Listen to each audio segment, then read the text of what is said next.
പാകിസ്ഥാനിലെ ജനങ്ങൾ കൃത്യമായ ഒരു സന്ദേശം ലോകത്തിന് നൽകിയിരിക്കുന്നു. പാകിസ്ഥാൻ രാഷ്ട്രീയത്തിൽ മിലിറ്ററി ഇടപെടുന്നതിന് ഞങ്ങളെതിരാണ്. ഏകശിലാരൂപത്തിൽ ഒരു രാജ്യമുണ്ടാക്കി കഴിഞ്ഞാൽ അത് നിൽക്കില്ല എന്നുള്ളത് ഇന്ത്യക്കാർ മനസ്സിലാക്കണം. ഇങ്ങനെ ചരിത്രത്തിലെ ഏറ്റവും ദുർഘടമായ ഒരു തെരഞ്ഞെടുപ്പിനെയാണ് PT അഭിമുഖീകരിച്ചത്. സ്വാഗതം ഇൻസൈറ്റിൻ്റെ മറ്റൊരു എപ്പിസോഡിലേക്ക്. ഇന്ന് സംസാരിക്കുന്നത് പാകിസ്ഥാൻ ദേശീയ അസംബ്ലിയിലേക്ക് നടന്ന തെരഞ്ഞെടുപ്പ് ഫലത്തെക്കുറിച്ചാണ്. നമ്മൾ 2024 ഇന്ത്യൻ യൂണിയൻ ഒരു തെരഞ്ഞെടുപ്പിലേക്ക് പോവുകയാണ്. ഏതാണ്ട് ഇന്ത്യയിലെ രാഷ്ട്രീയം തെരഞ്ഞെടുപ്പിലേക്ക് മാറിക്കഴിഞ്ഞിരിക്കുന്നു. നമ്മുടെ വാർത്താമാധ്യമങ്ങളുടെ കവറേജ് പോലും തെരഞ്ഞെടുപ്പിലേക്ക് മാറിക്കഴിഞ്ഞിരിക്കുന്നു. അതിനിടയിലാണ് പാകിസ്ഥാൻ ദേശീയ അസംബ്ലിയിലേക്ക് തെരഞ്ഞെടുപ്പ് നടന്നത്. പാകിസ്ഥാൻ ദേശീയ അസംബ്ലിയിലെ തെരഞ്ഞെടുപ്പ് പക്ഷേ അത്ഭുതപ്പെടുത്തുന്ന ചില ഫലങ്ങൾ നമ്മളുടെ മുന്നിലേക്ക് വച്ചു എന്നുള്ളതാണ് കൗതുകകരം. അവിടെ നേരത്തെ അധികാരത്തിലിരുന്ന 2022 വരെ അധികാരത്തിലിരുന്ന പഴയ ക്രിക്കറ്റ് താരം ഇമ്രാൻഖാൻ്റെ പാർട്ടി പാകിസ്ഥാൻ തെഹ്രീക്ക് ഇൻസാഫ്, ആ പാർട്ടിയെ അധികാരത്തിൽ നിന്ന് പുറത്താക്കിക്കൊണ്ടാണ് പാകിസ്ഥാൻ മുസ്ലിം ലീഗ് നവാസ് ഷെരീഫും പാകിസ്ഥാൻ പീപ്പിൾസ് പാർട്ടിയും ചേർന്ന് അധികാരം പിടിച്ചത്. അധികാരം പിടിച്ചതിന് ശേഷം ഇമ്രാൻഖാൻ്റെ പാർട്ടിയെ വലിയ തോതിൽ ആക്രമിക്കുന്ന കാഴ്ചയാണ് നമ്മൾ കണ്ടത്. തെരഞ്ഞെടുപ്പ് എടുക്കുമ്പോഴത്തേക്കും ഇമ്രാൻഖാൻ പല കേസുകളിൽ ശിക്ഷിക്കപ്പെട്ട് ജയിലിലായി. അദ്ദേഹത്തിൻ്റെ പാർട്ടിയുടെ പല നേതാക്കൾ ജയിലിലായി. ആ പാർട്ടിയുടെ പേരിൽ മത്സരിക്കാൻ പോലും, അതായത് പാകിസ്ഥാൻ തെഹ്രീക്ക് ഇൻസാഫ് എന്ന പേരിൽ മത്സരിക്കാൻ പോലും ഇമ്രാൻഖാൻ്റെ പാർട്ടിക്ക് സാധിച്ചില്ല. അങ്ങനെയാണ് തെരഞ്ഞെടുപ്പിലേക്ക് പോയത്. പാകിസ്ഥാൻ തെഹ്രീക്ക് ഇൻസാഫും പാകിസ്ഥാൻ മുസ്ലിം ലീഗ് നവാസ് ഷെരീഫും പാകിസ്ഥാൻ പീപ്പിൾസ് പാർട്ടിയും, ഈ 3 പാർട്ടികളാണ് പ്രധാനമായിട്ടും മത്സരിച്ചത്. തെരഞ്ഞെടുപ്പ് ഫലം വന്നപ്പോൾ 101 സീറ്റുകൾ, 101 എന്നാണ് ഏറ്റവും അവസാനം വരുന്ന കണക്കുകൾ, 101 സീറ്റ് നേടി പാകിസ്ഥാൻ തെഹ്രീക്ക് ഇൻസാഫ് അവരുടെ പേരിൽ മത്സരിച്ചില്ലെങ്കിൽ പോലും അവർ പിന്തുണച്ച സ്വതന്ത്രന്മാർ 101 പേർ ജയിച്ചു വരുന്ന കാഴ്ചയാണ് പാകിസ്ഥാനിൽ നിന്ന് കാണുന്നത്. പാകിസ്ഥാൻ മുസ്ലിം ലീഗ് നവാസ് ഷെരീഫ് അതിന് 75 സീറ്റ്, PPPക്ക് 54 സീറ്റ്. ഇതാണ് പുറത്തു വരുന്ന കണക്കുകൾ. നമ്മളോടൊപ്പം ഇൻസൈറ്റിൽ ഡോക്ടർ PJ വിൻസെൻ്റുണ്ട്. പാകിസ്ഥാൻ തെരഞ്ഞെടുപ്പ് ഫലം നമ്മൾ ഇവിടേതുമായിട്ട് കമ്പയർ ചെയ്ത് കഴിഞ്ഞാൽ ഈ 2022 ശേഷം നമ്മളിപ്പോൾ ഇവിടെ കണ്ടുകൊണ്ടിരിക്കുന്ന പോലെ പ്രതിപക്ഷ പാർട്ടികളുടെ നേതാക്കളുടെ വീടുകളിലേക്ക് ED പറഞ്ഞയക്കുക, പ്രതിപക്ഷം ഭരിക്കുന്ന സംസ്ഥാനങ്ങളെ പല വിധത്തിൽ ബുദ്ധിമുട്ടിക്കുക, ഇത്തരം കലാപരിപാടികൾ നമ്മളിവിടെ കണ്ടുകൊണ്ടിരിക്കുന്നുണ്ട്. ഈ 2022 ഇമ്രാൻഖാനെ പുറത്താക്കിയതിന് ശേഷം അധികാരത്തിലെത്തിയ അവിടുത്തെ ഗവൺമെൻറ്റും ഏതാണ്ട് പ്രതിപക്ഷമായി മാറിയ പാകിസ്ഥാൻ തെഹ്രീക്ക് ഇൻസാഫ് പാർട്ടിയോട് ഇതേ നിലപാട് തന്നെയാണ് സ്വീകരിച്ചിരുന്നത്. പലതരത്തിലുള്ള കേസുകൾ, നേതാക്കളെ പിടിച്ച് ജയിലിലിടുക, തിരഞ്ഞെടുപ്പിൽ മത്സരിക്കുന്നതിന് വിലക്കേർപ്പെടുത്തുക, ഇങ്ങനെയുള്ള പല കലാപരിപാടികളും. പക്ഷേ അവിടുത്തെ ജനത്തിൻ്റെ വിധി പാകിസ്ഥാൻ തെഹ്രീക്ക് ഇൻസാഫ് എന്ന് പറയുന്ന ഇമ്രാൻഖാൻ്റെ പാർട്ടിക്ക് അവർ പിന്തുണച്ച സ്വതന്ത്രന്മാർ, അതാണ് തമാശ, ആ പാർട്ടിയുടെ ചിഹ്നത്തിൽ പോലുമല്ല, അവരുടെ പിന്തുണയുള്ള സ്വതന്ത്രന്മാരാണ് ഈ 100 പേര് ജയിച്ചു വരുന്നത്.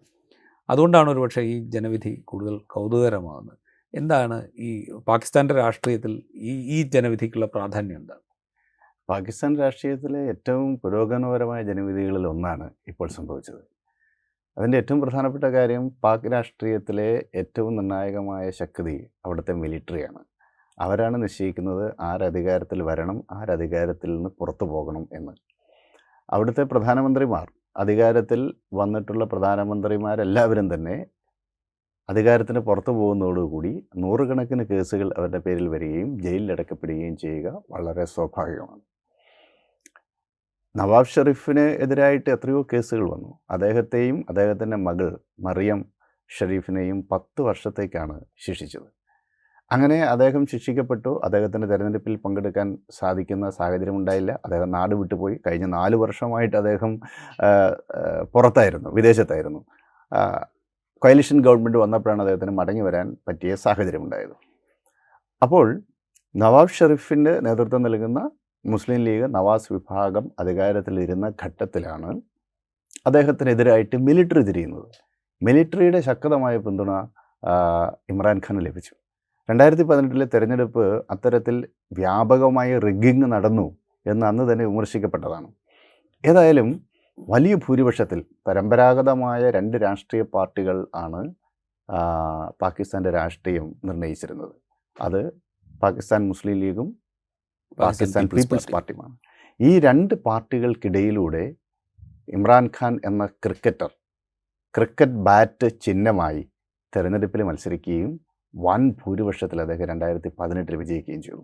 ആ സന്ദർഭത്തിൽ അദ്ദേഹത്തിന് മിലിറ്ററിയുടെ സമ്പൂർണ്ണമായ പിന്തുണയുണ്ടായിരുന്നു. അന്നത്തെ മിലിറ്ററി ചീഫ് ബജ്വയായിരുന്നു. ബജ്വയുടെ പൂർണ്ണമായ പിന്തുണയുണ്ടായിരുന്നു. അതോടൊപ്പം അവിടുത്തെ തീവ്ര നിലപാടെടുക്കുന്ന ചെറിയ മതപാർട്ടികളുടെ പിന്തുണയും അദ്ദേഹത്തിനുണ്ടായിരുന്നു. ഈ മതപാർട്ടികൾ പലപ്പോഴും തെരഞ്ഞെടുപ്പിൽ അവർക്ക് 1-2 സീറ്റുകളൊക്കെയാണ് പലപ്പോഴും കിട്ടുക. തെരഞ്ഞെടുപ്പിൽ പലപ്പോഴും മത്സരിക്കാറുമില്ല. എങ്കിലും പബ്ലിക് ഒപ്പീനിയൻ രൂപപ്പെടുത്തുന്നതിൽ ഇവർക്ക് വലിയ പങ്കുണ്ട്. അപ്പോൾ ഇവരുടെ കൂടി പിന്തുണ ഉണ്ടായ സാഹചര്യത്തിലാണ് 2018 ഇമ്രാൻഖാൻ പ്രധാനമന്ത്രിയാവുന്നത്. അത് ഒരു ഡേഞ്ചറസ് കോമ്പിനേഷൻ ആയിരുന്നു എന്ന് പറയാം. അദ്ദേഹം ഒരു ലിബറൽ റൈറ്റ് പാർട്ടി അല്ലെങ്കിൽ സെൻട്രൽ റൈറ്റ് പാർട്ടി ആണ് PTI, ഇമ്രാൻഖാൻ്റെ പാർട്ടി. അപ്പം മിലിറ്ററിയുടെ പിന്തുണ, അതുപോലെ ശക്തമായ മത നിലപാടുകൾ സ്വീകരിക്കുന്ന സംഘങ്ങളുടെയും ചെറു പാർട്ടികളുടെയും പിന്തുണ, ഇതെല്ലാം കൂടെ ചേർന്ന ഒരു കോമ്പിനേഷനായിരുന്നു 2018 ഇലക്ഷൻ. എന്നാൽ അധികം താമസിയാതെ അദ്ദേഹവും മിലിറ്ററിയുമായിട്ടുള്ള ബന്ധം വഷളായി. അങ്ങനെയാണ് മിലിറ്ററിയുടെ പിന്തുണ നഷ്ടപ്പെട്ടതോടുകൂടി അവിടുത്തെ പ്രതിപക്ഷ പാർട്ടികളായിട്ടുള്ള ബിലാവൽ ഭൂട്ടോ സർദാരി നേതൃത്വം നൽകുന്ന പാകിസ്ഥാൻ പീപ്പിൾസ് പാർട്ടിയെയും അതുപോലെ പാകിസ്ഥാൻ മുസ്ലിം ലീഗ് നവാസ് വിഭാഗം, അതിൻ്റെ നേതൃത്വം ഷഹബാസ് ഷെറീഫിനാണ്. അപ്പോൾ നവാസ് ഷെറീഫ് നാട്ടിലില്ല, അദ്ദേഹം വിദേശത്താണ്. അപ്പോൾ ഷഹബാസ് ഷെറീഫ് ആയിരുന്നു പ്രതിപക്ഷ നേതാവ്. അപ്പോൾ അദ്ദേഹം വളരെ സീസൺഡ് ആയിട്ടുള്ള പൊളിറ്റീഷ്യനാണ്. ഒരു സെൻട്രൽ റൈറ്റ് പൊസിഷൻ അല്ലെങ്കിൽ സെൻട്രൽ ലെഫ്റ്റ് പൊസിഷൻ എടുക്കുന്ന വളരെ ലിബറൽ ചിന്താഗതിയുള്ള ഒരു വ്യക്തിയാണ്. മാത്രമല്ല നല്ല പരിചയമുണ്ട്. എത്രയോ കാലം അദ്ദേഹം PPP, ഈ പാകിസ്ഥാൻ മുസ്ലിം ലീഗിൻ്റെ ശക്തി കേന്ദ്രമാണ് പഞ്ചാബ് പ്രവിശ്യയിലെ മുഖ്യമന്ത്രിയായിരുന്നു, ദീർഘകാലം മുഖ്യമന്ത്രിയായിരുന്നു ഷഹബാസ് ഷെറീഫ്.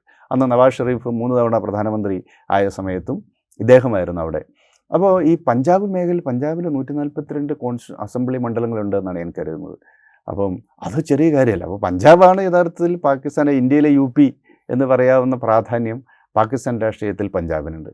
ആ പഞ്ചാബ് പാകിസ്ഥാൻ മുസ്ലിം ലീഗിൻ്റെ കേന്ദ്രമാണ്. അവിടെ പാർട്ടിയെ കൂട്ടി നിർത്തിയതിൽ ഏറ്റവും പ്രധാനപ്പെട്ട പങ്ക് വഹിച്ചയാൾ ഷഹബാസ് ഷെറീഫാണ്. അപ്പോൾ ഷഹബാസ് ഷെറീഫിന് പാകിസ്ഥാൻ പീപ്പിൾസ് പാർട്ടിയുടെ പിന്തുണ കിട്ടി, ചെറു പാർട്ടികളിലേക്ക് പിന്തുണ ഉറപ്പിച്ചു. അങ്ങനെ ഒരു കോalition ഗവൺമെൻറ് ഉണ്ടാക്കി. ഇപ്പോൾ സൈന്യത്തിൻ്റെ ശക്തമായ പിന്തുണ, മുനീറാണ് ഇപ്പോഴത്തെ അവിടുത്തെ ആർമി ചീഫ്, അദ്ദേഹത്തിൻ്റെ പിന്തുണ ഇപ്പോൾ നവാസ് ഷെറീഫിനാണ്. അതാണ് ഇതിലെ തമാശ. ഈ ആർമിയുടെ പിന്തുണ നഷ്ടപ്പെട്ടതോടുകൂടി പുറത്തു പോവുകയും രാജ്യം വിട്ടു പോകേണ്ടവരെയും 10 വർഷം ജയിൽ ശിക്ഷയ്ക്കൊക്കെ വിധിക്കപ്പെട്ടതെല്ലാം മിലിറ്ററിയുമായിട്ടുള്ള സംഘർഷത്തിൻ്റെ ഭാഗമായിട്ടാണ്. ഇപ്പോൾ മിലിറ്ററി ഇമ്രാൻഖാന് കൊടുത്തിരുന്ന പിന്തുണ പിൻവലിച്ച് നവാസ് ഷെറീഫിനാണ് കൊടുക്കുന്നത്. അപ്പോൾ അത്തരത്തിലുള്ള ചർച്ചകൾ വരുന്നുണ്ട്. ഒരു കോalition ഗവൺമെൻറ് ഉണ്ടായാൽ മിക്കവാറും prime minister candidate Nawaz Sharif ആയിരിക്കും, ഷഹബാസ് ഷെറീഫ് ആയിരിക്കില്ല. അപ്പോൾ ആർമിയുടെ പിന്തുണ അദ്ദേഹത്തിന് ലഭിച്ചു. തെരഞ്ഞെടുപ്പിലേക്ക് പോവുകയാണ്. ആ തെരഞ്ഞെടുപ്പിൻ്റെ ഫലം അത്ഭുതപ്പെടുത്തി. കാരണം ചരിത്രത്തിൽ ആദ്യമായി പാകിസ്ഥാനികൾ പാകിസ്ഥാൻ മിലിറ്ററിയിൽ അവിശ്വാസം രേഖപ്പെടുത്തിയെന്നാണ്. കാരണം വളരെ കൃത്യമായിരുന്നു മെസ്സേജ്. പാകിസ്ഥാൻ്റെ മിലിറ്ററി പിന്തുണയ്ക്കുന്നത് നവാസ് ഷെറീഫ്, പാകിസ്ഥാൻ മുസ്ലിം ലീഗ്, PPP കോalition ഗവൺമെൻറ്റിനെയാണ് എന്നുള്ളത് വളരെ വ്യക്തമായിരുന്നു.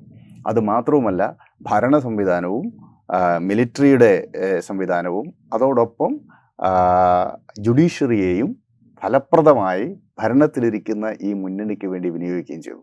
പല സ്ഥലങ്ങളിലും വ്യാപകമായ റിഗ്ഗിങ് നടന്നു. ഒരുപാട് പരാതികൾ വന്നു.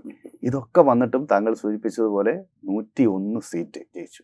അവരുടെ ഏറ്റവും വലിയ പ്രതിസന്ധി എന്താ വെച്ചാൽ ഇമ്രാൻഖാന് തെരഞ്ഞെടുപ്പിൽ മത്സരിക്കാൻ പറ്റില്ല. 5 വർഷത്തേക്ക് അദ്ദേഹത്തിന് വിലക്ക് ഏർപ്പെടുത്തിയിരിക്കുകയാണ്. അദ്ദേഹത്തിൻ്റെ പാർട്ടിയുടെ പ്രസിഡന്റ് സ്ഥാനം ചെയർമാനായിരുന്നല്ലോ, അദ്ദേഹത്തിന് അത് he is the founder chairman of PTI. അദ്ദേഹം അത് ഉപേക്ഷിച്ചു. പിന്നെ അദ്ദേഹം നോമിനേഷൻ കൊടുത്തു, അത് തള്ളിക്കളഞ്ഞു.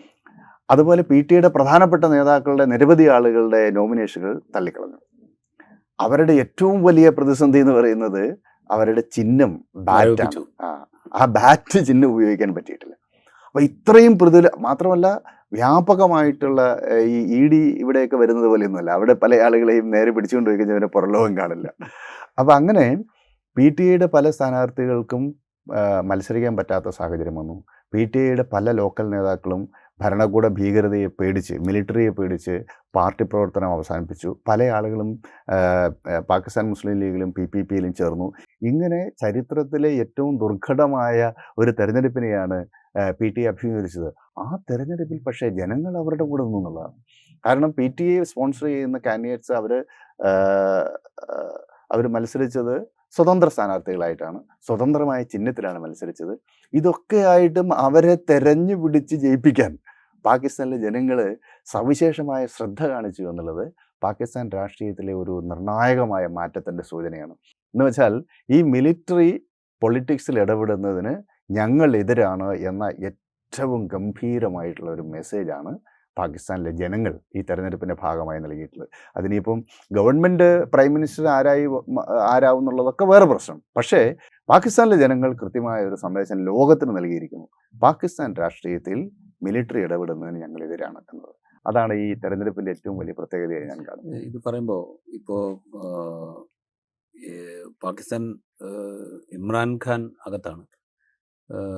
പുതിയൊരു ഗവൺമെൻറ് വരുമ്പോൾ സ്വാഭാവികമായിട്ടും ഇമ്രാൻഖാൻ്റെ പാർട്ടിക്ക് വലിയ റോളൊന്നും അവിടെ ഉണ്ടാവാൻ സാധ്യതയില്ല. കാരണം അതൊരു പാർട്ടിയായിട്ടല്ല മത്സരിച്ചത്. സ്വതന്ത്രന്മാരായ ആളുകളെ നമ്മളിവിടെ കാണുന്നത് പോലെ തന്നെ കാല് മാറ്റിച്ച് അപ്പുറം കൊണ്ടുപോയി സർക്കാർ ഉണ്ടാക്കുക എന്ന് പറയുന്നത് നവാസ് ഷെരീഫിനെ സംബന്ധിച്ച് ബുദ്ധിമുട്ടുള്ള ഒരു കാര്യമാകാനിടയില്ല. അപ്പോൾ സ്വാഭാവികമായിട്ടും PM മുസ്ലിം ലീഗ് നവാസ് ഷെരീഫ് വിഭാഗവും PPPയും കോയിലേഷനായിട്ടുള്ളൊരു സർക്കാർ ചിലപ്പോൾ മുത്താഹിദ ഖൗമി മൂവ്മെൻറ്റോട് അതിൻ്റെ ഭാഗമായേക്കാം കറാച്ചിയിൽ നിന്ന്. ഇതാണ് ഒരു സാധ്യതയുള്ളൊരു സാഹചര്യം. ഇതിങ്ങനെ ആയിരിക്കെ തന്നെ നിരവധി പ്രശ്നങ്ങൾ പാകിസ്ഥാൻ ആഭ്യന്തരമായി നേരിടുന്നുണ്ട്. സാമ്പത്തിക പ്രതിസന്ധി അതിരൂക്ഷമാണ്. വൈദേശിക ശക്തികളുടെ പ്രഷേഴ്സ് വലിയ തോതിലുണ്ട്. ഇപ്പോൾ പാകിസ്ഥാൻ്റെ ആഭ്യന്തര രാഷ്ട്രീയത്തിൽ തന്നെ അമേരിക്ക നേരിട്ടിടപെടുന്നു എന്നുള്ള വിമർശനങ്ങളുണ്ട്. ഇമ്രാൻഖാൻ ഒരു ഘട്ടത്തിൽ അതിനെ രൂക്ഷമായി എതിർക്കുന്ന കാഴ്ച നമ്മൾ കണ്ടു. ഇങ്ങനെ പല നിലയ്ക്ക് വലിയ സങ്കീർണതകൾ അഭിമുഖീകരിക്കുന്ന ഒരു ഘട്ടത്തിലാണ് വീണ്ടും ഒരു കോalition സർക്കാരിലേക്ക് ആ രാജ്യം പോകുന്നത്. അത് തന്നെ എത്രമാത്രം സ്ഥിരതയുള്ളതാവും എന്ന് നമുക്ക് ഉറപ്പിച്ച് പറയാൻ സാധിക്കാത്ത ഘട്ടമാണ്. പാകിസ്ഥാൻ്റെ ചരിത്രം നോക്കിയാൽ ഒരു പ്രധാനമന്ത്രി പോലും ഫുൾ ടേം ഭരിക്കാത്തൊരു രാജ്യമാണ്. ജനാധിപത്യ സംവിധാനം എപ്പോൾ വേണമെങ്കിലും അട്ടിമറിക്കപ്പെടാം എന്നൊരു അന്തരീക്ഷം നിലനിൽക്കുന്ന ഒരു രാജ്യമാണ്. അപ്പോൾ ആ രാജ്യത്തിൻ്റെ ഒരു അവസ്ഥ വെച്ച് നോക്കുമ്പോൾ ഈ കോalition സർക്കാരിലേക്ക് പോവുക എന്ന് പറയുന്നത് എത്രത്തോളം ആ രാജ്യത്തെ ഭരണസ്ഥിരത, അതുപോലെ അതിൻ്റെ മറ്റു രീതിയിലുള്ള സുസ്ഥിരത, ഇതിനൊക്കെ എത്രത്തോളം വെല്ലുവിളി നിറഞ്ഞതാണ്. കോalition സർക്കാരിന് മാത്രമേ അവിടെ സാധ്യതയുള്ളൂ. അത് പാകിസ്ഥാനിലെ ഈ കോൺസ്റ്റിറ്റ്യൂഷൻ, അതിൻ്റെ ഈ പാർലമെൻറ്റ്, നാഷണൽ അസംബ്ലിയുടെ കോൺസ്റ്റിറ്റ്യൂഷൻ്റെ ഒരു പ്രത്യേകതയും അങ്ങനെയാണ്. അവിടെ 336 സീറ്റുകളാണ് മൊത്തമുള്ളത്. അതിൽ 70 സീറ്റുകൾ സംവരണ സീറ്റാണ്. 70 സീറ്റിൽ 60 സീറ്റ് സ്ത്രീ സംവരണവും 10 സീറ്റ് നോൺ മുസ്ലിംസിന് വേണ്ടിയിട്ട് സംവരണം ചെയ്തത്. അങ്ങനെ 70 സീറ്റുകൾ. ബാക്കി വരുന്ന 266 മണ്ഡലങ്ങളിലേക്കാണ് അവിടെ തിരഞ്ഞെടുപ്പ് നടന്നത്. ഈ 266-ൽ കേവല ഭൂരിപക്ഷം വേണമെങ്കിൽ 133 അല്ലെങ്കിൽ 134 സീറ്റ് കേവല ഭൂരിപക്ഷം വേണം. ഈ 134 സീറ്റ് കൊണ്ട് മാത്രം പറ്റില്ല. കാരണം 336-ൽ 169 സീറ്റ് കേവല ഭൂരിപക്ഷമുള്ള ഒരു മുന്നണിക്ക് മാത്രമേ അവരുടെ ഫ്ലോറിൽ ഭൂരിപക്ഷം തയ്ക്കാൻ സാധിക്കുള്ളൂ. അപ്പോൾ ഈ 169, 336-ൽ 169 എന്ന മാജിക് നമ്പറിലേക്ക് എത്താൻ ഇന്നത്തെ നിലയ്ക്ക് PTIക്ക് യാതൊരുവിധ സാധ്യതയുമില്ല. അതിന് പ്രധാനപ്പെട്ട കാരണം ഈ 70 സീറ്റുകളാണ്. ഈ 70 സീറ്റുകൾ വരുന്നത് പാർലമെൻറ്റിൽ പ്രാതിനിധ്യമുള്ള രാഷ്ട്രീയ പാർട്ടികൾ നേടിയിട്ടുള്ള സീറ്റിനനുസരിച്ചാണ് അത് ഡിവൈഡ് ചെയ്ത് പോകുന്നത്. അപ്പം PTI യഥാർത്ഥത്തിൽ ഒരു രാഷ്ട്രീയ പാർട്ടി എന്ന നിലയിൽ അതിന് നാഷണൽ അസംബ്ലിയിൽ പ്രാതിനിധ്യം ഇല്ല.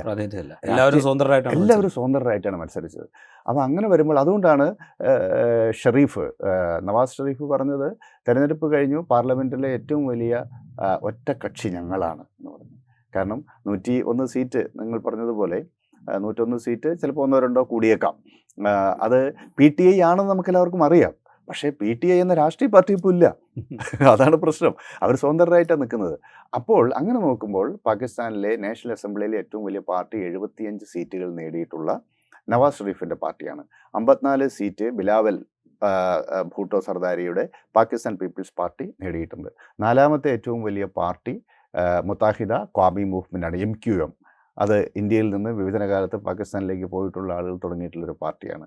അൽതാഫ് ഹുസൈനൊക്കെ നേതൃത്വം നൽകിയ വലിയ ശക്തമായൊരു പാർട്ടിയാണ്. അവർക്ക് 17 സീറ്റുണ്ട്. ഇത് കഴിഞ്ഞാൽ പിന്നെയുള്ളത് ജമാഅത്തി ഉലമ പാകിസ്ഥാൻ, ആ പാർട്ടിക്ക് 4 സീറ്റുണ്ട്. ബാക്കി എല്ലാ പാർട്ടികൾക്കും ഇപ്പോൾ അവാമി പാർട്ടിയുടെ പല ഫാക്ഷന് 2 സീറ്റ് വെച്ചുണ്ട്. അതുപോലെ ബലൂചിസ്ഥാൻ നാഷണൽ പാർട്ടിക്ക് 2 സീറ്റുണ്ട്. അങ്ങനെ 13 പാർട്ടികൾക്കാണ് പാർലമെൻറ്റിൽ പ്രാതിനിധ്യമുള്ളത്. അതിൽ 7 പാർട്ടികൾക്ക് ഒരേ സീറ്റേ ഉള്ളൂ. അപ്പോൾ ഇതാണ് അവിടുത്തെ ഒരു അവസ്ഥ. ഇങ്ങനെ വരുമ്പോൾ ഈ 70 സീറ്റുകൾ ഈ രാഷ്ട്രീയ പാർട്ടികളുടെ കോട്ടയിലേക്കാണ് പോവുക. അപ്പം അങ്ങനെ വരുമ്പോൾ PTIക്ക് ഗവൺമെൻറ് ഉണ്ടാക്കാനുള്ള സാധ്യത വളരെ കുറവാണ്.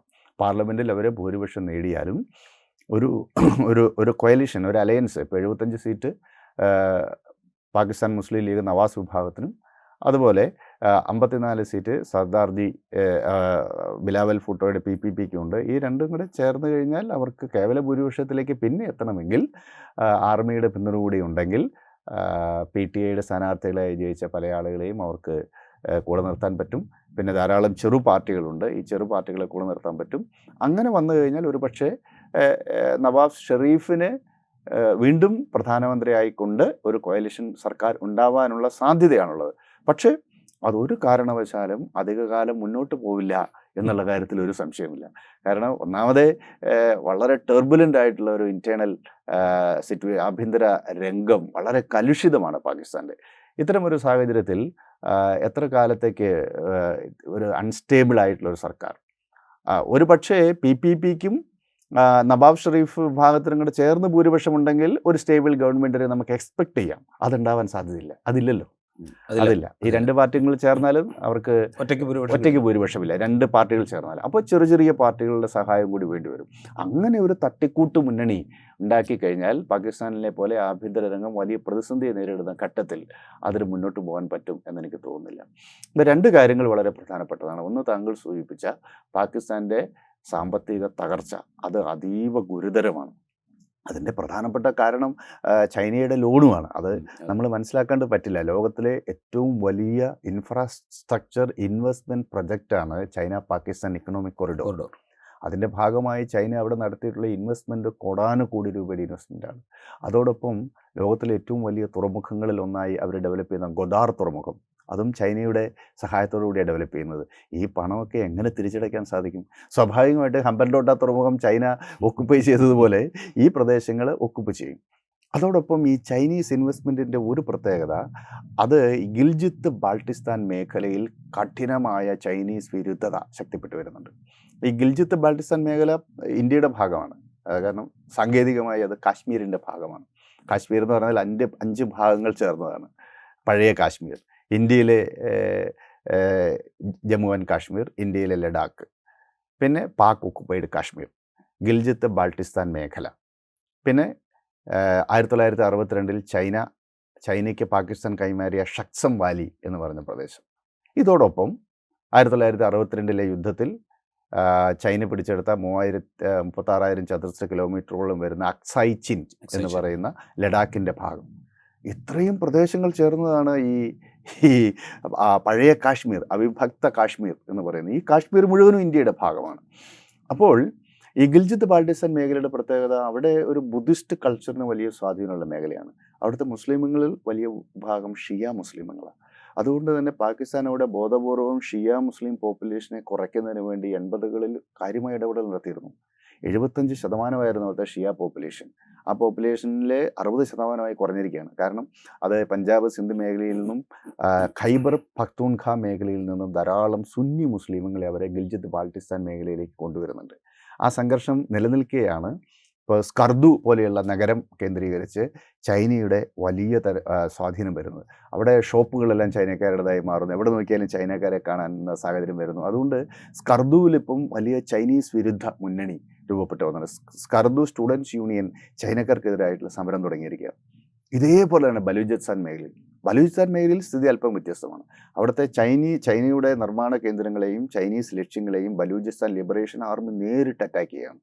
നിരവധി അത് നിരന്തരമായ അക്രമം അവർ നടത്തിക്കൊണ്ടിരിക്കുകയാണ്. അത് ഇന്ത്യ ചൈന ബന്ധങ്ങളിൽ അത് ഒരു പ്രശ്നവും സൃഷ്ടിക്കുന്നുണ്ട്. പാകിസ്ഥാനെ പോലെ തന്നെ ചൈനയും പറയുന്നത് ഈ ബലൂചിസ്ഥാൻ ലിബറേഷൻ ആർമീനെ സ്പോൺസർ ചെയ്യുന്നത് ഇന്ത്യയാണെന്നുള്ള വാദം ഉന്നയിക്കുന്നുണ്ട്. അതെന്തായാലും ഈ ബലൂചിസ്ഥാൻ മേഖലയിലെ സംഘർഷമുണ്ട്. ബലൂചിസ്ഥാൻ മേഖലയിൽ ഇപ്പം പ്രാദേശിക കൗൺസിലിലേക്ക്, അത് സ്റ്റേറ്റ് പ്രവിശ്യ അസംബ്ലിയിലേക്ക് നടന്ന തെരഞ്ഞെടുപ്പിൽ ഇപ്പം PPPക്കും നവാസ് ഷെറീഫിനും തുല്യതായിട്ടാണ് നിൽക്കുന്നത്. പക്ഷേ അവിടുത്തെ ബലൂചിസ്ഥാൻ നാഷണൽ പാർട്ടിയൊക്കെ പറയുന്നത് അവിടെ മുഴുവനും സൈന്യം ഈ 2 പാർട്ടികൾക്കും വേണ്ടി ബൂത്ത് പിടിച്ച് വോട്ട് ചെയ്തു എന്നാണ്. അതേസമയം പഞ്ചാബിലും സിന്ധിലും അവരുടെ പഴയ സ്വാധീന മേഖലകൾ നിലനിർത്തിയിട്ടുണ്ട്. സിന്ധിൽ മിക്കവാറും ബിലാവൽ ഭൂട്ടോ ചീഫ് മിനിസ്റ്റർ ആവാനാണ് സാധ്യത. കാരണം അവിടെ PPPക്ക് ഭൂരിപക്ഷമുണ്ട്. പഞ്ചാബിൽ നവാസ് ഷെറീഫിനും ഭൂരിപക്ഷമുണ്ട്. പഷ്തൂൺഖ പ്രൊവിൻസിൽ PTIക്കാണ് ഭൂരിപക്ഷം. PTIക്ക് ഭൂരിപക്ഷം എന്ന് പറഞ്ഞാൽ PTI പാർട്ടി ഇല്ലല്ലോ.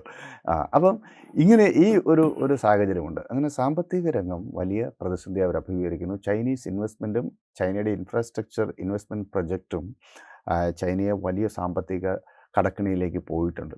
അതോടൊപ്പം സൈന്യത്തിൻ്റെ നിയന്ത്രണം എന്ന് പറയുന്നത് സൈന്യം ഒരു വ്യവസായമാണല്ലോ. പാകിസ്ഥാനിലെ സൈന്യം ഒരു വ്യവസായമാണ്. ഈ കോടാനുകോടി രൂപ അവർക്ക് കിട്ടിയിരുന്നത് പ്രധാനമായും അമേരിക്കയുടെ സഹായമായിരുന്നു. അമേരിക്ക കൊടുക്കുന്ന സാമ്പത്തിക സഹായമാണ്. അത് സിവിലിയൻ ഗവൺമെൻറ്റിന് യാതൊരുവിധ നിയന്ത്രണവുമില്ലാതെ പട്ടാളത്തിന് നേരിട്ട് ഉപയോഗിക്കാൻ കഴിയുമായിരുന്നു. ഇതാണ് പാകിസ്ഥാൻ മിലിറ്ററിയുടെ ശക്തി. പലപ്പോഴും അമേരിക്ക പാകിസ്ഥാന് കൊടുക്കുന്ന സഹായം മിലിറ്ററി എയ്ഡായി കൊടുക്കുന്നത് അത് സിവിലിയൻ ഗവൺമെൻറ്റിൻ്റെ നിയന്ത്രണത്തിൽ വരുന്നൊരു സംഗതിയല്ല. ഇത് വരുന്നത് നേരെ തന്നെ ISI പാക് മിലിറ്ററിയിലേക്ക് നേരിട്ട് കിട്ടുന്ന സാഹചര്യം ഉണ്ടായിരുന്നു. അപ്പോൾ ഇപ്പോൾ ആ സ്ഥിതി മാറി. പാകിസ്ഥാൻ്റെ സഹായമില്ല. അമേരിക്കൻ സഹായം പഴയതുപോലെ പാകിസ്ഥാന് കിട്ടുന്നില്ല. കഴിഞ്ഞ ബഡ്ജറ്റിലും പാകിസ്ഥാന് സഹായം പ്രഖ്യാപിച്ചിട്ടുണ്ട്. പക്ഷേ പഴയതുപോലെ വലിയ രൂപത്തിലുള്ള സാമ്പത്തിക സഹായം അമേരിക്കയിൽ നിന്ന് കിട്ടുന്നില്ല. തന്ത്രപരമായ പിന്തുണയില്ല. പകരം റീപ്ലേസ് ചെയ്തത് ചൈനയാണ്. ചൈന പക്ഷേ നേരിട്ട് പണം കൊടുക്കുന്ന ശീലം ചൈനയ്ക്ക് പണ്ടേ ഇല്ല. അവർ പണം ഇൻവെസ്റ്റ്മെൻറ്റ് പ്രൊജക്റ്റിനും ഡെവലപ്മെൻറ്റിനൊക്കെ കൊടുക്കും. ആ പണത്തിന് നല്ല രൂപത്തിൽ പലിശയും ഈടാക്കും. അത് തിരിച്ചു കൊടുക്കാൻ പറ്റിയില്ലെങ്കിൽ അത് നഷ്ടപ്പെടുകയും ചെയ്യും. ഈ രൂപത്തിലുള്ള ഒരു സവിശേഷമായ ഇൻവെസ്റ്റ്മെൻറ്റ് പ്ലാനാണ് ചൈന മുന്നോട്ട് വയ്ക്കുന്നത്. അപ്പോൾ അമേരിക്കയുടെ പിന്തുണ, പ്രത്യേകിച്ച് അമേരിക്കയുടെ സാമ്പത്തികമായ പിന്തുണ അവർക്ക് നഷ്ടപ്പെട്ടു. അത് ചൈന അവിടെ നടത്തുന്ന ഇൻവെസ്റ്റ്മെൻറ്റുകൾ സൃഷ്ടിച്ചിട്ടുള്ള പ്രതിസന്ധി, ഇതെല്ലാം ചേർന്നിട്ട് ആഭ്യന്തര രംഗം വലിയ പ്രതിസന്ധി നേരിടുകയാണ്. ഇതിൻ്റെ കൂടെയാണ് ഗ്രാസ് റൂട്ട് ലെവലിൽ ആ രാജ്യം റാഡിക്കലൈസേഷന് വിധേയമായിരിക്കുന്നു. ഗ്രാസ് റൂട്ട് ലെവൽ റാഡിക്കലൈസേഷനാണ്. അപ്പം അത് ആ രാജ്യത്തെ എങ്ങനെ മുന്നോട്ട് കൊണ്ടുപോകും എന്നുള്ളതാണ് വലിയ പ്രതിസന്ധി. ഇപ്പോൾ തലിബാന് അവിടെ വലിയ സ്വാധീനമാണ്. തലിബാൻ്റെ സ്വാധീനം ഈ ഗോത്രവർഗ മേഖലയിൽ മാത്രമല്ല. ഗോത്രവർഗ മേഖലയിൽ നിന്ന് പഞ്ചാബ് സിന്ധ് മേഖലയിലേക്ക് കൂടി അവർക്ക് സ്വാധീനം ചെലുത്താൻ പറ്റുന്ന സാഹചര്യം ഇപ്പോഴുണ്ട്. അപ്പോൾ പാക് തലിബാൻ എന്നൊരു വലിയ പ്രസ്ഥാനമായി മാറിയിട്ടുണ്ട്. മിലിറ്ററിയെ തന്നെ വെല്ലുവിളിക്കാൻ പറ്റുന്ന ശക്തി അവർ നേടിയിട്ടുണ്ട്. അതായത് അഫ്ഗാനിസ്ഥാനിൽ തലിബാൻ ഒരു 25,000 മുതൽ 40,000 വരെ പോരാളികളാണ് തലിബാൻ ഉണ്ടായിരുന്നത്. അവരാണ് കഴിഞ്ഞ 20 വർഷം അമേരിക്കയുമായിട്ട് ഫൈറ്റ് ചെയ്ത് അവസാനം 20 വർഷം 2021 വരെ 2001 മുതൽ 2021 വരെ 2021 അമേരിക്കയ്ക്ക് തലിബാനുമായി സംഭാഷണം നടത്തി അധികാരം കൈമാറി അവിടുന്ന് രക്ഷപ്പെട്ടു പോകേണ്ട വന്നു. അങ്ങനെ തന്നെ പറയേണ്ടി വരും. ആ തലിബാൻ അവർ ആ മോഡൽ പാകിസ്ഥാനിൽ നടപ്പാക്കാൻ വേണ്ടിയിട്ടാണ് ശ്രമിക്കുന്നത്. എന്ന് വെച്ചാൽ പാക് തലിബാൻ സമാനമായ രൂപത്തിൽ ശാക്തിക സമാഹരണം നടത്തി പാകിസ്ഥാൻ പിടിച്ചെടുക്കുക എന്ന നിലയിലേക്കാണ് പോകുന്നത്. അതൊരു പക്ഷേ സംഭവിക്കില്ല എന്ന് വേണമെങ്കിൽ നമുക്ക് പറയാം. കാരണം പഞ്ചാബ് സിന്ധ് പോലെയുള്ള മേഖലകൾ വളരെയധികം ഡെവലപ്ഡ് ആണ്, വളരെ സൊഫിസ്റ്റിക്കേറ്റഡ് ആണ്. അവരുടെ കൾച്ചറലി ഒക്കെ വളരെ പവർഫുള്ളാണ്. പക്ഷേ അതോടൊപ്പം പാക് തലിബാൻ്റെ മുന്നേറ്റം പക്ഷേ നമുക്ക് ചെറുതായി കാണാൻ പറ്റില്ല. കാരണം ഈ പഞ്ചാബ് സിന്ധ് മേഖലയിൽ പോലും റാഡിക്കലൈസേഷൻ വ്യാപകമാണ്.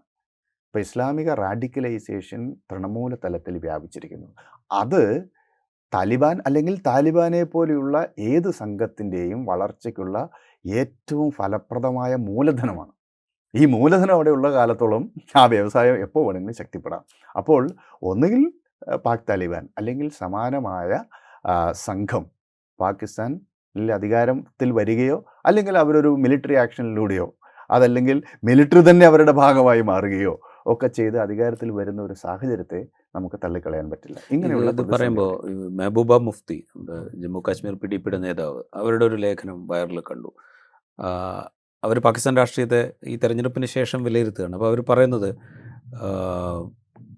കിഴക്കൻ പാകിസ്ഥാൻ ബംഗ്ലാദേശായി രൂപമെടുത്തതിന് സമാനമായൊരു രാഷ്ട്രീയ സാഹചര്യത്തിലേക്കാണ് ഇപ്പോൾ പാകിസ്ഥാൻ പോയിക്കൊണ്ടിരിക്കുന്നത്. അതായത് പത്താൻ, ഇമ്രാൻഖാൻ ഒരു പത്താൻ വംശജനാണ്. അപ്പോൾ പത്താനികൾ വലിയ തോതിൽ ഈ തെരഞ്ഞെടുപ്പിൽ ഇമ്രാൻഖാനെ മാറ്റി നിർത്താൻ നടത്തിയ ശ്രമങ്ങളിൽ അസന്തുഷ്ടരാണ്. ആ അസന്തുഷ്ടി ആ മേഖലയിൽ ആകെ വ്യാപിച്ചു കഴിഞ്ഞിട്ടുണ്ട്. ഇതൊരു പക്ഷേ പാകിസ്ഥാനെ വീണ്ടും ഒരു ക്രൈസിസിലേക്ക്, അതായത് അതിർത്തി സംബന്ധിച്ച ക്രൈസിസിലേക്ക് വരെ നയിച്ചേക്കാം എന്ന് മെഹബൂബ മുഫ്തി നിരീക്ഷിക്കുന്നുണ്ട്. ആ നിരീക്ഷണം വളരെ ശരിയാണ്. കാരണം ഖൈബർ പഷ്തൂൺഖ എന്ന് പറയുന്ന പ്രോവിൻസ്, അവിടെ ഈ പഠാൻ നാഷണാലിസം വളരെ ശക്തമാണ്. ഇമ്രാൻഖാനും ഒരു പത്താനാണത്. അപ്പോൾ ആ മേഖലയിൽ ഇപ്പോഴും ഇപ്പോഴത്തെ അസംബ്ലി തെരഞ്ഞെടുപ്പിലും സ്വതന്ത്രരാണ് ജയിച്ചത്, അതായത് PTI ആണ് ജയിച്ചത്. അപ്പോൾ ഈ മതവർഗീയ ബോധ്യം നിർണായകമായി സ്വാധീനിക്കുന്ന പൊളിറ്റിക്കൽ കൾച്ചറാണ് പാകിസ്ഥാനിലുള്ളത്. അത് സാവധാനം ഈ എത്നോ നാഷണലിസ്റ്റ് ടെൻഡൻസിയിലേക്ക് മാറുന്നതിൻ്റെ സൂചനകൾ കൂടി നൽകുന്നുണ്ട്. അപ്പം ബലൂജി നാഷണാലിസമാണ് മുന്നോട്ട് വയ്ക്കുന്നത്. അവരെല്ലാം മുസ്ലിംസാണ്, പക്ഷേ സിന്ധി മുസ്ലിമുകളിൽ നിന്നും പഞ്ചാബി മുസ്ലിമുകളിൽ നിന്നും ഞങ്ങൾ വ്യത്യസ്തരാണ്. ഞങ്ങൾ ബലൂജികളാണ്. അപ്പോൾ ബലൂജി ദേശീയത അതിശക്തമായ ഒരു ഡിസറപ്റ്റീവ് ഫോഴ്സായിട്ട് അവിടെ വന്നു കഴിഞ്ഞു. പാകിസ്ഥാനിലെ ഭൂപ്രദേശം വെച്ച് കഴിഞ്ഞാൽ ഏറ്റവും വലിയ പ്രോവിൻസാണ്, ഏറ്റവും വലിയ പ്രോവിൻസാണ്. പക്ഷേ അതുപോലെ നാച്ചുറൽ റിസോഴ്സസ് ഏറ്റവും അധികമുള്ള മിനറൽസിൻ്റെ അസാമാന്യമായ ശേഖരമുള്ള പ്രദേശമാണ് ബലൂചിസ്ഥാൻ്റെ ഭൗമ വിഭവങ്ങളിൽ ഒരു 10% പോലും ഇതുവരെ ടാപ്പ് ചെയ്തിട്ടില്ല. അതുകൊണ്ടാണ് ചൈന ഇപ്പോൾ ഈ ബലൂചിസ്ഥാനിൽ ഇങ്ങനെ കോൺസെൻട്രേറ്റ് ചെയ്യുന്നത്. ഇപ്പോൾ പഞ്ചാബ് സിന്ധ് മേഖലയൊക്കെ കാർഷിക പ്രധാനമായ പ്രദേശങ്ങളാണ്. പക്ഷേ ഈ ബലൂചിസ്ഥാൻ ധാരാളം ഓയില്, മിനറൽസ്, അതുപോലെ അപൂർവമായ ലോഹങ്ങളുടെയൊക്കെ നിക്ഷേപമുള്ള ഒരു പ്രദേശമാണ്. ഏറ്റവും വലുപ്പത്തിൽ ഏറ്റവും വലുതാണ്. ബലൂചിസ്ഥാനിൽ ഇപ്പോൾ കാര്യമായ നിയന്ത്രണം ഇസ്ലാമാബാദിനില്ല എന്നുള്ളതൊരു വാസ്തവമാണ്. അതുപോലെ ഖൈബർ പഷ്തൂൺഖ പ്രോവിൻസസിൽ ഈ പത്താൻ വംശീയ ദേശീയതയുടെ വളർച്ചയോടുകൂടി അവർ ഇസ്ലാമാബാദ് വിരുദ്ധ നിലപാടിലേക്ക് പോകുന്നുണ്ട്. അപ്പം ബലൂചിസ്ഥാന് അങ്ങനെ പോവുകയും ഖൈബർ പഷ്തൂൺഖ പ്രോവിൻസ് പത്താൻ ദേശീയതയിലെ ഭാഗമായി നിൽക്കുകയൊക്കെ ചെയ്താൽ പാകിസ്ഥാൻ പിന്നെ എന്താണ്? പാകിസ്ഥാൻ ആകെ ഉണ്ടായിരുന്നത് രണ്ട് കാര്യങ്ങളാണ്. ഇൻറ്റേർണൽ കോഹറൻസിനെ അവരുപയോഗിക്കാൻ സാധിക്കുന്ന രണ്ട് സാധനമാണ്. അതിലൊന്നാമത്തത് ഇസ്ലാമാണ്. മുസ്ലിമുകൾ എന്ന നിലയിലുള്ള ഐക്യപ്പെടലാണ്. അത് ഒരു 23 വർഷം കൊണ്ട് തന്നെ തകർന്നടിഞ്ഞു. കാരണം 1971 കിഴക്കൻ പാകിസ്ഥാൻ ബംഗ്ലാദേശായി മാറിയതോടുകൂടി ഇസ്ലാമിക ദേശീയതയ്ക്ക്, അതായത് മതദേശീയതയ്ക്ക് ആ രാജ്യത്തെ ഒന്നായി നിർത്താൻ കഴിയും എന്നുള്ളത് തെറ്റാണെന്ന് തെളിയിക്കപ്പെട്ടു. 1947 ഓഗസ്റ്റ് 14 പാകിസ്ഥാൻ്റെ സ്വാതന്ത്ര്യ ദിനം. അവർ 1971 ആയപ്പോഴേക്ക് 2 രാഷ്ട്രമായി. ഇന്ന് യഥാർത്ഥത്തിൽ പാകിസ്ഥാൻ ഇല്ല. നമ്മൾ ഈ പടിഞ്ഞാറൻ പാകിസ്ഥാൻ എന്ന പേര് റീറ്റെയിൻ ചെയ്തുകൊണ്ട് പാകിസ്ഥാൻ ഉണ്ട് എന്ന് പറയാം. പക്ഷേ സാങ്കേതികമായി 1947 ഓഗസ്റ്റ് 14 സ്വാതന്ത്ര്യം നേടിയ പാകിസ്ഥാൻ ഇന്ന് 2 രാജ്യങ്ങളാണ്, പാകിസ്ഥാനും ബംഗ്ലാദേശും. അപ്പോൾ ഇസ്ലാമിക ദേശീയത അഥവാ മതദേശീയതയാണ് ഈ രാജ്യത്തിൻ്റെ രൂപീകരണത്തിൻ്റെ അടിസ്ഥാന പ്രമാണമായി വർത്തിച്ചത്. എന്ന് വെച്ചാൽ Hindus and Muslims are 2 nationalities, they cannot live together, so we have to form 2 separate nation states. ഇതായിരുന്നല്ലോ ജിന്നയുടെ പോളിസി. അപ്പോൾ മുസ്ലിം എന്നത് ഒരു ദേശീയ ജനതയാണ് എന്ന് വ്യാഖ്യാനിക്കുകയുണ്ടായി. അതങ്ങനെയല്ല എന്ന് 1971 തെളിയിക്കപ്പെട്ടു. പിന്നെ ഇന്നത്തെ പാകിസ്ഥാനിലേക്ക് വന്നാലോ, അവിടെയും ഇപ്പോൾ ഇത് തന്നെയാണ് പ്രശ്നം. ഇസ്ലാമിന് ഇന്നത്തെ പാകിസ്ഥാനികളിലെ ഗിൽജിത്ത് ബാൾട്ടിസ്ഥാൻ മേഖലയിലെ പാകിസ്ഥാനികളെയോ അല്ലെങ്കിൽ പാക് ഒക്കുപൈഡ് കാശ്മീരിലെ പാകിസ്ഥാനികൾ, സിന്ധിലെ പാകിസ്ഥാനികൾ, ഇവിടെയൊക്കെയുള്ളത് പാകിസ്ഥാനികളാണ്. അവരെല്ലാവരും മുസ്ലിമുകളുമാണ്. ഇവരെ എല്ലാം ഐക്യപ്പെടുത്താൻ ഇസ്ലാമിന് സാധിക്കുന്നില്ല. അതാണ് ഒന്നാമത്തെ പ്രശ്നം. ഇസ്ലാമിക സാഹോദര്യമൊക്കെ അവരുടെ ഇടയിലുണ്ട്, പക്ഷേ ഒരു പൊളിറ്റിക്കൽ യൂണിറ്റായിട്ട് ഒരു പൊളിറ്റിക്കൽ യൂണിറ്റ് എന്ന നിലയിൽ ഒന്നിച്ചു നിൽക്കാൻ അവരുടെ മതവിശ്വാസം അവരെ സഹായിക്കുന്നില്ല എന്നതാണ്. അത് ഈ റാഡിക്കലൈസേഷൻ വന്നതിൻ്റെ ഒരു പ്രധാനപ്പെട്ട പ്രശ്നമാണ്. പിന്നെ രണ്ടാമത് അവരെ ഒന്നിച്ചു നിർത്തിയ ഘടകം ഇന്ത്യ വിരുദ്ധതയാണ്. പക്ഷേ ഇന്ത്യ വിരുദ്ധതയിലും മതപരതയുണ്ട്. കാരണം അത് ഹിന്ദു ഇന്ത്യ എന്ന നിലയിലാണല്ലോ അവർ ഇന്ത്യയെ കാണുന്നത്. അപ്പോൾ ഈ ഇന്ത്യ വിരുദ്ധതയിലും ഇസ്ലാമിക സോളിഡാരിറ്റിയിലും ആധാരമാക്കിയിട്ടാണ് പാകിസ്ഥാൻ്റെ പൊളിറ്റിക്കൽ കൾച്ചർ. ആ ലോകത്തിലെ തന്നെ ഇസ്ലാമിക രാജ്യങ്ങളുടെ നേതാവ് എന്ന നിലയിൽ വളരണം എന്ന ആഗ്രഹത്തോടു കൂടിയാണ് അവർ പുതിയൊരു തലസ്ഥാനം ഉണ്ടാക്കുകയും ആ തലസ്ഥാനത്തിന് ഇസ്ലാമാബാദ് എന്ന പേര് പോലും ഇട്ടത്. ലോകത്തിലെ മുസ്ലിം രാജ്യങ്ങൾ പോലും അങ്ങനത്തെ കാര്യങ്ങൾ ചെയ്തിട്ടില്ല. അവരുടെ രാജ്യങ്ങളുടെ തലസ്ഥാനമൊക്കെ പരമ്പരാഗതമായ പേരെന്താണ് തന്നെയാണ്. ഇറാൻ്റെയാണ് ടെഹ്റാനാണ്, സൗദി അറേബ്യയുടെ റിയാദാണ്, സിറിയയുടെ ആണെങ്കിൽ ഡമാസ്കസ് ആണ്. അതങ്ങനെയാണ്. അപ്പോൾ പക്ഷേ ഇവർ ഇസ്ലാമാബാദ് എന്ന പേര് തന്നെ കൊടുത്തു. പക്ഷെ അതൊന്നും ഇപ്പോൾ വർക്ക് ചെയ്യുന്നില്ല എന്നതാണ് വാസ്തവം. അപ്പോൾ അതുകൊണ്ട് ഈ മുഫ്തി പറഞ്ഞ കാര്യത്തിൽ ഒരു വാസ്തവമുണ്ട്. പാകിസ്ഥാൻ്റെ ഈ ആന്തരവൈരുദ്ധ്യം അത് വീണ്ടും ഒരു വിഭജനത്തിലേക്കോ അല്ലെങ്കിൽ നിരന്തര സംഘർഷത്തിലേക്കോ പോകാനുള്ള ഒരു സാധ്യത നിലനിൽക്കുന്നുണ്ട്. അവസാനമായ ഒരു കാര്യം കൂടി, നമ്മൾ പാകിസ്ഥാൻ രാഷ്ട്രീയത്തെക്കുറിച്ച് സംസാരിക്കുമ്പോൾ ഇന്ത്യൻ യൂണിയനെ വിട്ടിട്ട് നമുക്ക് സംസാരിക്കാൻ പറ്റില്ല. കാരണം പറ്റില്ല, ഇരു പറ്റില്ല. രാജ്യങ്ങളും തമ്മിലുള്ള ബന്ധം അതെ അത്രത്തോളം പ്രധാനമാണ്, അത്രത്തോളം സങ്കീർണവുമാണ്, അത്രത്തോളം സംഘർഷകലുഷിതവുമാണ്. അപ്പോൾ നവാസ് ഷെരീഫ് പ്രധാനമന്ത്രിയായിരിക്കെ കുറെ കൂടെ നല്ല ബന്ധം ഇന്ത്യൻ ഗവൺമെൻറ്റുമായിട്ടുണ്ടായിരുന്നു എന്നൊക്കെയുള്ള വിശകലനങ്ങളുണ്ട്. ഇപ്പോൾ ഉള്ള ഈ ക്രൈസിസ് ഇന്ത്യ പാക് ബന്ധത്തെ ബാധിക്കാൻ ഇപ്പം തന്നെ ബന്ധം ഏതാണ്ട് സ്റ്റാൻഡ് സ്റ്റില്ലാണ്. പരസ്പര സംഭാഷണങ്ങൾ പോലും ഇല്ലാത്ത അവസ്ഥ ആണിപ്പോൾ ഉള്ളത്. അതിൽ ഈ ബന്ധത്തെ ഏത് രീതിയിലാണ് മുന്നോട്ട് പോകുമ്പോൾ ബാധിക്കുക? അത് പഴയതുപോലെ സാധ്യതയില്ല. കാരണം സാധാരണഗതിയിൽ ആഭ്യന്തര പ്രതിസന്ധി ഉണ്ടാകുമ്പോൾ അവർ ചെയ്യുന്ന ഒരു പ്രധാനപ്പെട്ട കാര്യം, മിലിറ്ററി ആണെങ്കിൽ അവർ ഇന്ത്യൻ അതിർത്തിയിൽ ചില സംഘർഷങ്ങൾ ഉണ്ടാക്കും. അപ്പോൾ അങ്ങനെ ഒരു ഇന്ത്യ വിരുദ്ധ വികാരത്തിൻ്റെ ഒരു വലിയ വേലിയേറ്റം ഉണ്ടാക്കും. അതോടുകൂടി ആഭ്യന്തര പ്രശ്നങ്ങൾ പരിഹരിക്കും. അവിടുത്തെ സിവിലിയൻ ഗവൺമെൻറ് ഇതേ കാര്യം തന്നെ ചെയ്തിരുന്നു. സിവിലിയൻ ഗവൺമെൻറ്റും അവിടുത്തെ നിലനിൽപ്പിൻ്റെ ഒരു പ്രശ്നം വരുമ്പോൾ ഉടനെ അവരെടുത്ത് പ്രയോഗിക്കുന്ന ഒരു ട്രംപ് കാർഡാണ് ഇന്ത്യ വിരുദ്ധത എന്നുള്ളത്.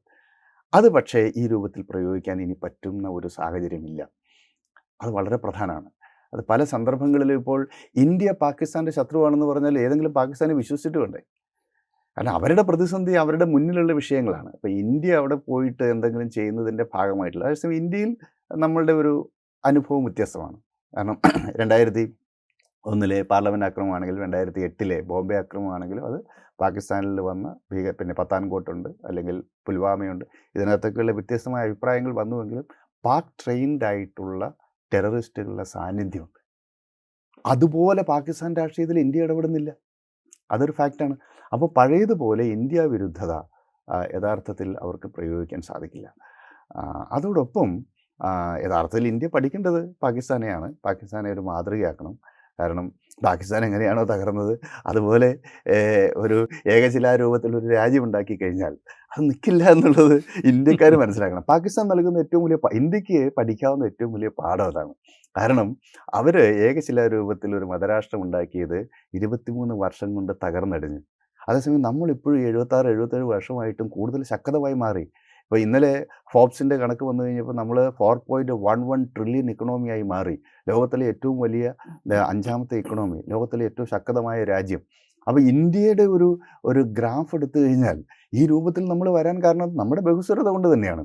അത് എ കെ രാമാനുജൻ 300 രാമായണം ചെയ്ത് എ കെ രാമാനുജൻ ഒരു കഥ പറയുന്നുണ്ട്. അദ്ദേഹം ആദ്യം പറഞ്ഞൊരു കഥ, ഈ ഐറിഷ്കാരൻ, അയർലൻഡുകാർക്ക് ഇംഗ്ലണ്ടുകാരോട് ഭയങ്കര ദേഷ്യമാണ്. അപ്പോൾ ഇംഗ്ലണ്ടുകാരുടെ ഇംഗ്ലീഷിനെ ചീത്ത വിളിക്കുക എന്നുള്ളതാണ് അവരുടെ ഒരു തമാശ. 2 അയർലൻഡുകാർ പറഞ്ഞപ്പോൾ അവർ തമ്മിൽ ചെറിയ ട്രൗസേഴ്സ് എന്നുള്ളത് പ്ലൂരലാണോ അതോ സിംഗുലറാണോ എന്നാണ് പ്രശ്നം. അപ്പോൾ അതിൽ മറ്റ് സുഹൃത്തായിട്ടുള്ള ഐറിഷുകാരും പറയാം, അത് ട്രൗസേഴ്സ് താഴെ പ്ലൂരലാണ്, മേലോട്ട് പോകും തോറും അതങ്ങനെ സിംഗുലറായി വരും. ഏറ്റവും ടോപ്പിൽ അത് സിംഗുലറാണ്. ഇതാണ്. അപ്പോൾ ഈ ഉദാഹരണം എടുത്തിട്ട് എ കെ രാമാനുജൻ പറയുന്നത്, പക്ഷേ ഇന്ത്യ എന്ന് പറയുന്ന ഒരു ധോത്തിയാണല്ലോ എടുക്കുക. അതിൽ 100 കണക്കിന് ഞൊറികളുണ്ടാവും. അത് താഴെയും പ്ലൂരലാണ്, മേലെയും പ്ലൂരലാണ്, അടിമുടി പ്ലൂരലാണ്. ബ്രിട്ടീഷുകാരൻ്റെ ട്രൗസേഴ്സിനെ പോലെയല്ല. അപ്പോൾ അതുകൊണ്ട് ഇന്ത്യൻ കൾച്ചർ, ഇന്ത്യ എന്ന് പറയുന്നത് അടിസ്ഥാനപരമായി പ്ലൂരാലിറ്റിയാണ്. ബഹുസ്വരത മാത്രം ആധാരമാക്കി നമുക്ക് നിൽക്കാൻ പറ്റുള്ളൂ. അത്രമാത്രം വൈവിധ്യങ്ങളാണ്. പക്ഷേ ഈ വൈവിധ്യങ്ങൾ നിൽക്കുമ്പോൾ തന്നെ ഒരു മ്യൂച്വൽ റെസ്പെക്റ്റ് ഇത് തമ്മിലുണ്ട് കേട്ടോ. ഈ വ്യത്യസ്തകൾ നിൽക്കുമ്പോൾ തന്നെ പരസ്പരം ഒരു ബഹുമാനം ഉണ്ട്. അപ്പോൾ ഒരു മ്യൂച്വൽ റെസ്പെക്റ്റ്, ഈ സബ് നാഷണാലിറ്റിയോടുള്ള ബഹുമാനം, അവരുടെ ആ വൈവിധ്യങ്ങളെ അംഗീകരിക്കുന്നതിലുള്ള ഒരു സന്മനോഭാവം, ഇതൊക്കെ ചേർന്നിട്ടുള്ള ഒരു ബഹുസ്വരത. അത് യൂണിറ്റിയും ഡൈവേഴ്സിറ്റിയും ഉണ്ട്, ഡൈവേഴ്സിറ്റിയും യൂണിറ്റിയും ഉണ്ട്. ഇത് രണ്ടും ചേർന്ന സവിശേഷമായ ഒരു ചരിത്രാനുഭവമാണ് ഇന്ത്യക്കുള്ളത്. പാകിസ്ഥാൻ ഇത് തന്നെയുള്ളത്. അത് പാകിസ്ഥാൻ നിഷേധിച്ചെടുത്താണ് ആ രാജ്യം തകർന്നടിയുന്നത്. ഇന്ത്യ അതിനെ ശക്തിപ്പെടുത്തി സ്ട്രെങ്തൻ ചെയ്തെടുത്താണ് നമ്മൾ കൂടുതൽ ശക്തമായി മുന്നോട്ട് പോകുന്നത്. പക്ഷേ ഇപ്പോൾ ഈ ഡൈവേഴ്സിറ്റിയിൽ നിന്ന് യൂണിറ്റിയിലേക്കുള്ള ഒരു നീക്കം കാണുന്നുണ്ട്. ഇപ്പോൾ G20 slogan one earth, one family, one future എന്നുള്ളതായിരുന്നു.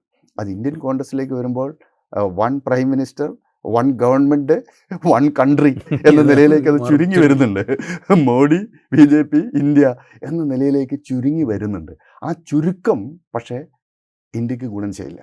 വരുന്ന തെരഞ്ഞെടുപ്പ് ഒരു 400 സീറ്റൊക്കെ BJPക്ക് കിട്ടുന്നൊരു സാഹചര്യം ഉണ്ടായാൽ ഒരുപക്ഷെ അതിൻ്റെ പൊളിറ്റിക്കൽ പ്ലൂരാലിറ്റീനെ അത് ഗുരുതരമായി ബാധിക്കും. വ്യത്യസ്തമായ രാഷ്ട്രീയ പാർട്ടികളൊക്കെ ഇടപെടുന്ന സമയത്താണ് രാജ്യം അതിജീവിക്കുക. അപ്പോൾ പാകിസ്ഥാനിൽ ഈ പ്ലൂരാലിറ്റി അവർക്ക് പണ്ടേ നഷ്ടപ്പെട്ടു. കാരണം അവർ ഹിസ്റ്ററി നിഷേധിച്ചെടുത്താണ് ഈ പ്രതിസന്ധി മുഴുവൻ ഉണ്ടായത്. ഇപ്പോൾ ആദ്യത്തെ പാകിസ്ഥാനി ആരാണ്? അവരുടെ പാഠപുസ്തകങ്ങൾ അവർ പഠിപ്പിക്കുന്നത് മുഹമ്മദ് ബിൻ ഖാസിമാണ്, ഫസ്റ്റ് പാകിസ്ഥാനി. 712 പാകിസ്ഥാനിൽ ഇന്ത്യയുടെ ഭാഗം, അന്ന് ഇന്ത്യൻ സബ് കോണ്ടിനെൻ്റ് ഇന്ത്യൻ സബ് കോണ്ടിനെൻ്റാണ്, ഇന്ത്യയാണ്. അന്ന് സിന്ധ് ആക്രമിച്ച് മടങ്ങിപ്പോയ മുഹമ്മദ് ബിൻ ഖാസിം എന്ന് പറഞ്ഞ അറബി ജനറൽ ഉണ്ട്. അദ്ദേഹമാണ് ആദ്യത്തെ പാകിസ്ഥാനി എന്ന് പറഞ്ഞിട്ടാണ് അവിടെ ചരിത്രം തുടങ്ങുന്നത്. സൈന്ധവ നാഗരികതയോ അല്ലെങ്കിൽ പഞ്ചനദത്തിലെ മഹത്തായ സംസ്കൃതിയെയോ അതിനുശേഷം വന്ന വൈദിക സംസ്കൃതി, ഇതിൻ്റെയൊക്കെ കേദാരമാണ് ആ പ്രദേശം. അതിനെയൊക്കെ അവർ പൂർണ്ണമായും നിഷേധിച്ചു. അതിൻ്റെ തുടർച്ചയുണ്ടായില്ല, പൂർണ്ണമായി അലിനേറ്റ് ചെയ്യപ്പെട്ടു. അങ്ങനെ ഇസ്ലാമിക സ്വത്വത്തിലേക്ക് അവർ ചേക്കേറി, അത് പരാജയപ്പെട്ടു. അപ്പോൾ അതുകൊണ്ട് പാകിസ്ഥാൻ അവരന്നത് ചെയ്തുകൊണ്ടിരിക്കുകയാണ്. ഇപ്പോൾ നമ്മൾ ഏതാണ്ട് ആ ചരിത്രത്തെയും പ്ലൂരാലിറ്റിയെയും നമ്മളുടെ കൾച്ചറിനെയും ഒക്കെ എങ്ങനെയാണോ തിരുത്തി എഴുതേണ്ടത് ആ പണി നമ്മളിപ്പോൾ ചെയ്തുകൊണ്ടിരിക്കുകയാണ്.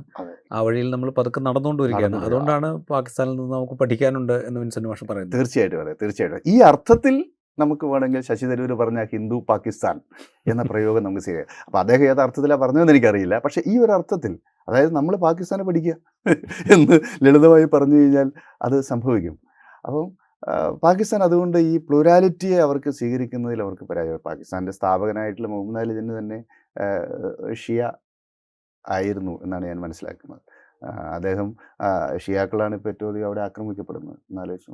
അപ്പം ഇങ്ങനെ ഡിവിഷൻ ഇങ്ങനെ വന്ന ഡിവിസീവ് പൊളിറ്റിക്സ് ഇങ്ങനെ തൃണമൂല തലത്തിലേക്ക് വ്യാപിച്ച് ഒരു ഭാഗത്ത് റെജിമെൻറ്റേഷൻ, ഹാർഡ് കോർ റെജിമെൻറ്റേഷൻ, അതുപോലെ റാഡിക്കലൈസേഷൻ, ഇതെല്ലാം കൂടെ ചേർന്ന് ആ രാജ്യം വലിയ പ്രതിസന്ധിയിലേക്ക് പോവുകയാണ്.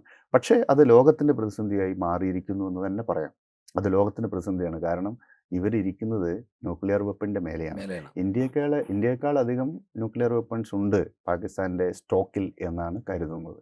അതുകൊണ്ട് പാകിസ്ഥാൻ തകരണം എന്ന് ഒരിക്കലും ആഗ്രഹിക്കാൻ പറ്റാത്ത ഒരു രാജ്യം ഇന്ത്യയാണ്.